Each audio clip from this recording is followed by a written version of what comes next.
You've been doing Marvel for so many years. Do you remember what you did before that? Was there a time before that? um, no, as a matter. Yes, I did. I had a lot of little jobs when I was in my teens. I was an usher at a theater in Times Square. I was a delivery boy for a drugstore. I brought lunch up to different offices in the buildings in Radio City. I was a I wrote publicity releases for a hospital, and I never could understand, was I supposed to make people want to get sick so they'd go to the hospital? I mean, never could understand why a hospital had publicity. But I had these silly little jobs. And then all of a sudden, I got this job at a publishing company. I heard an assistant was needed. I came up. I didn't know it was for comics. I thought it was real magazines. But they needed a guy to work in the comic department. So I figured, okay, it pays a salary. And that was it. I got stuck. I never got out of it. I love all your cameos in all the movies. Now, where did that idea originate? Was that your idea? No, it wasn't. What happened was, I think it started with an X-Men movie. The first X-Men movie.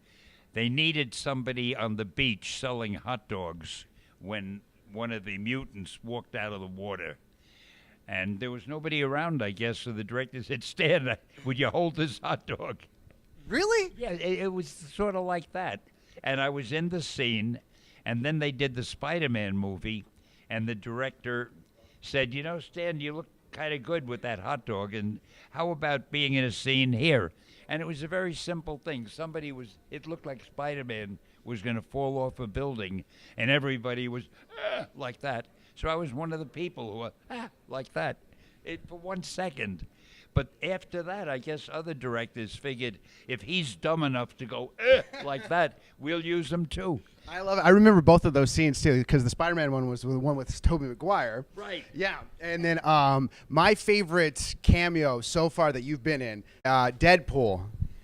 Oh, I was the recorder at the Topless Bar. Yes. But the terrible thing about that? What? They didn't shoot it at a topless bar. I should sue. Rumor that I heard that you've already shot for the upcoming Marvel movies that are coming out. You've already shot your cameo scenes. Can you talk about that? I don't think I think I've shot. Yes, I have finished all my shooting, but I understand that next year, early next year, Marvel is planning to shoot 5 cameos at the same time with me. It has been such a pleasure and something I can check off my bucket list for meeting you and just talking to you. Thank you very much. I enjoyed it too. Well, thank you.